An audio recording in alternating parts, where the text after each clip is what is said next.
Hello नमस्कार। तो कैसे हो आप सभी। स्वागत है आप सबका आपके अपने YouTube channel him study group में। तो आज आपके लिए एक और मॉक टेस्ट लेके हम हाजिर है, जिसमें कि आपका हिंदी ग्रामर रहेगा। ठीक है, आज टोटल हम हिंदी व्याकरण करेंगे।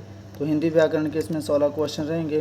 तो आपने कमेंट सेक्शन में कमेंट करके बताना कि 16 में से आपके कितने क्वेश्चन जो वो ठीक है। ठीक है, तो ये जो मॉक टेस्ट है आपके जितने भी अपकमिंग एग्जाम है, चाहे वे पटवारी का हो, फॉरेस्ट गार्ड का हो, या फिर पुलिस का हो, या अदर कॉम्पिटिटिव एग्ज़ाम जिसमें आपका हिंदी व्याकरण पूछा जाता है, उनके लिए सब के लिए जो मॉक टेस्ट है मोस्ट इम्पोर्टेंट रहने वाला है। ठीक है, तो चलिए शुरुआत करते हैं आज का फर्स्ट क्वेश्चन। तो फर्स्ट क्वेश्चन आपका कि लकड़ी शब्द में कौन सी संज्ञा है। तो लकड़ी शब्द, इसमें संज्ञा बतानी है अपने। तो अपने जो वो लकड़ी शब्द में संज्ञा बतानी है। तो लकड़ी शब्द में संज्ञा कौन सी है। व्यक्तिवाचक संज्ञा हो जाएगी, भाववाचक संज्ञा, जातिवाचक संज्ञा, या द्रव्यवाचक संज्ञा। तो लकड़ी में जो वो संज्ञा कौन सी यहाँ पे, तो लकड़ी। ठीक है, तो लकड़ी में जो संज्ञा आ जाएगी आपकी, ये क्या है, एक पदार्थ है, मटेरियल है। तो लकड़ी में जो आ जाएगी संज्ञा आपकी द्रव्यवाचक संज्ञा आ जाएगी। ठीक है, द्रव्यवाचक संज्ञा आ जाएगी लकड़ी में। तो इसका राइट आंसर हो जाएगा द्रव्यवाचक संज्ञा। अब चलते हैं नेक्स्ट क्वेश्चन की ओर। नेक्स्ट क्वेश्चन आपका कि लड़कियां स्कूल जा रही है। अब लड़कियों की बात करी जा रही है कि लड़कियां स्कूल जा रही है। तो लड़कियों में संज्ञा कौन सी है। तो लड़कियां इसमें पूछे लड़कियों में जो संज्ञा कौन सी है। ये व्यक्तिवाचक संज्ञा, भाववाचक संज्ञा, जातिवाचक संज्ञा, या द्रव्यवाचक संज्ञा। किसी का नाम नहीं यहाँ, जैसे ऐसा होता है कि नेहा स्कूल जा रही है। अगर नेहा स्कूल जा रही है तो फिर आपका व्यक्तिवाचक संज्ञा हो जाता है। लेकिन यहाँ मेंशन किया गया है लड़की की जाति। तो यहाँ पे बताया गया कि लड़कियाँ स्कूल जा रही है। कौन लड़कियाँ स्कूल जा रही है, कौन सी लड़की स्कूल जा रही है, ये नहीं बताया गया। तो लड़कियों में जो संज्ञा हो जाएगी, ये हो जाएगी आपकी जातिवाचक संज्ञा। ठीक है, जातिवाचक संज्ञा। ठीक है, तो थोड़ा सा यहाँ पे इसको थोड़ा सा करेक्शन कर लेना। लड़कियाँ नहीं होगी यहाँ पे, लड़की होगी। ठीक है, लड़की स्कूल जा रही है। लड़कियाँ नहीं होगी यहाँ पे, लड़की स्कूल जा रही है। और लड़की में संज्ञा बतानी है अपनी। लड़की में संज्ञा बतानी है कि लड़की में कौन सी संज्ञा। तो लड़की में जो संज्ञा आ जाएगी वो आ जाएगी आपकी जातिवाचक संज्ञा, लड़की। ठीक है, इसको करेक्शन कर लेना। इसमें लड़की है, लड़कियाँ नहीं। लड़की में फिर थोड़ा इसका प्रोनाउंस जो वो चेंज होता है। तो लड़की में कौन सी संज्ञा है, तो लड़की में जो संज्ञा आपकी वो जातिवाचक संज्ञा हो जाएगी। चलते हैं नेक्स्ट क्वेश्चन की ओर। नेक्स्ट क्वेश्चन आपका कि कहावत में कौन सा प्रत्यय का प्रयोग किया गया है। तो कहावत में हावत प्रत्यय का प्रयोग किया गया है, बत का, कह का, या आवत का। तो कहावत में जो वो आवत प्रत्यय का जो वो प्रयोग किया गया। चलते हैं नेक्स्ट क्वेश्चन की ओर। नेक्स्ट क्वेश्चन आपके श वर्ण का षटकोण वाला स, इस वर्ण का उच्चारण स्थान क्या है। कंठ्य है, मूर्धन्य है, तालव्य है, या ओष्ठ्य है। तो श हो गया आपका षटकोण वाला। ठीक है, षटकोण वाला श हो गया, और री हो गया। इनका जो उच्चारण स्थान होता है वो होता है मूर्धन्य। ठीक है, मूर्धन्य। तो श वर्ण का उच्चारण स्थान क्या हो जाएगा, मूर्धन्य हो जाएगा। चलते हैं नेक्स्ट क्वेश्चन की ओर। नेक्स्ट क्वेश्चन है कि जहाँ पर वर्णों की आवृत्ति बार बार होती है वहाँ पर कौन सा अलंकार होता है। तो जहाँ पर वर्णों की आवृत्ति बार बार होती है वहाँ पर कौन सा अलंकार होगा। तो जहाँ पर वर्णों की आवृत्ति बार बार होती है वहाँ पर आपने अलंकार बताना है। तो अनुप्रास अलंकार हो जाएगा, यमक अलंकार होगा, श्लेष अलंकार होगा, या वक्रोक्ति अलंकार होगा। तो जहाँ पर जो वो वर्णों की आवृत्ति बार बार हो, ठीक है, वर्णों की आवृत्ति बार बार हो, वहाँ पर जो अलंकार होता है आपका अनुप्रास अलंकार होता है। ठीक है, अनुप्रास अलंकार होगा यहाँ पर। तो जहाँ पर वर्णों की आवृत्ति बार बार होती है वहाँ पर अनुप्रास अलंकार होता है। अपने कमेंट सेक्शन में कमेंट करके बताना कि जहाँ पर शब्दों की आवृत्ति बार बार हो। ठीक है, मतलब जहाँ पर एक शब्द बार बार दोहराया जाता है वहाँ पर कौन सा अलंकार होता है। तो ये आपने कमेंट सेक्शन में कमेंट करके बताना है। चलते हैं नेक्स्ट क्वेश्चन की ओर। नेक्स्ट क्वेश्चन है कि यथाशीघ्र में शब्द में कौन सा समास है। तो यथाशीघ्र में, यथा क्या लगा आपके पास, यथाशीघ्र में जो यथा जो आपके पास उपसर्ग लगा है। और जिस भी समास में आपका, जिस भी शब्द में उपसर्ग लग जाए वहाँ पर कौन सा समास होता है, अव्ययीभाव समास हो जाएगा, तत्पुरुष समास हो जाएगा, द्वंद्व हो जाएगा, या कर्मधारय।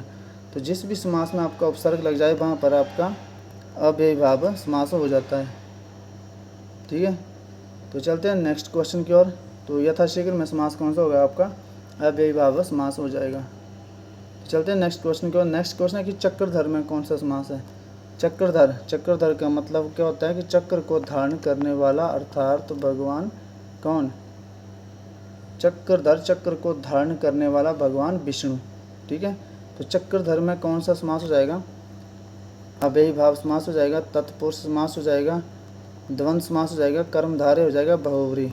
चक्रधर, तो चक्रधर जो मतलब इसका मतलब क्या होता है, चक्र को धारण करने वाला अर्थात भगवान विष्णु। तो इस शब्द चक्रधर शब्द का अपना कोई अर्थ नहीं है, बल्कि ये किसी और की तरफ इशारा कर रहा है। तो जो शब्द का अपना कोई अर्थ नहीं होता, किसी और की तरफ इशारा करता है, तो वहाँ पर शब्द आपका जो समास है वो कौन सा रहता है, बहुव्रीहि समास जो वो हो जाता है। ठीक है, चलते हैं नेक्स्ट क्वेश्चन की ओर। नेक्स्ट क्वेश्चन है कि ध वर्ण कौन से वर्ग में आता है, तो क वर्ग में आता है, च वर्ग में, ट वर्ग में, त वर्ग में।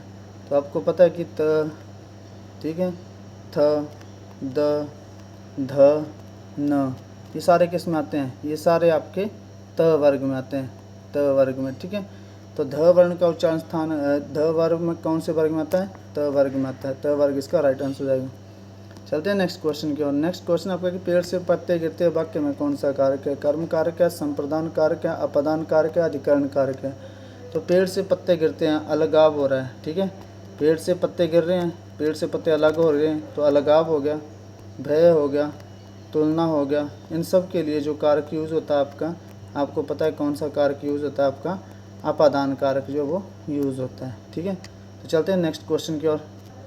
तो नेक्स्ट क्वेश्चन आपका कि हे प्रभु मेरी इच्छा पूर्ण करो, वाक्य में, ठीक है, वाक्य में कौन सा कारक है। तो आपको पता कि ये क्या संबोधित किया गया है। ठीक है, तो इसमें इनमें से कोई भी कारक नहीं है, तो यहाँ पे कौन सा कारक हो जाएगा, संबोधन कारक। ठीक है, संबोधन। ठीक है, क्योंकि यहाँ पे संबोधित किया गया है ना, जैसे ये संबोधित किया गया कि हे प्रभु मेरी इच्छा पूरी करो, तो यहाँ पर हो जाएगा संबोधन कारक। चलते हैं नेक्स्ट क्वेश्चन की ओर। नेक्स्ट क्वेश्चन आपका, तो नेक्स्ट क्वेश्चन आपका कि रोहन का घर मोहन के घर से दूर है। रोहन का घर मोहन के घर से दूर है, यहाँ पर एक्चुअली में होगा आपका संबंध कारक। ठीक है, संबंध कारक होगा, लेकिन यहाँ पे ऑप्शन में आपको संबंध नहीं दिया गया है, तो आप कौन सा करेंगे, टेक से। ठीक है, तो से जो भी व्यक्ति है, घर से दूर है, अलगाव है, तो आप अपादान कारक यूज़ करेंगे। ये का डिपेंड करेगा ऑप्शन पे। लेकिन अगर दोनों दे रखे हो, ठीक है, अपादान भी संबंध भी, तो आप संबंध कारक जो है उसमें टिक करेंगे। चलते हैं नेक्स्ट क्वेश्चन की ओर। नेक्स्ट क्वेश्चन है कि निम्नलिखित में से कौन सा वर्ण दंत्य नहीं है। तो दंत्य नहीं है, कौन सा नहीं है, तो त दंत्य है, द दंत्य है, ल दंत्य है, य जो है ये दंत्य नहीं है। य हो गया, ई हो गया, ई हो गया, श हो गया, ये जो आपके सारे क्या है, तालव्य है। कौन से वर्ण, ये तालव्य है। तो इनमें से य जो ये आपका दंत्य नहीं, ये है तालव्य। चलते हैं नेक्स्ट क्वेश्चन की ओर। नेक्स्ट क्वेश्चन आपका कि अब तो अनिल से उठा भी नहीं जाता, अब तो अनिल से उठा भी नहीं जाता, तो जहाँ से काम किया नहीं जाता, उठा नहीं जाता, सोया नहीं जाता, तो वहाँ पर आपका कौन सा वाच्य जाता है, वहाँ पे हो जाता है आपका भाववाच्य। ठीक है, भाववाच्य। चलते हैं नेक्स्ट क्वेश्चन की ओर। नेक्स्ट क्वेश्चन है कि संधि शब्द में कौन सी संधि है।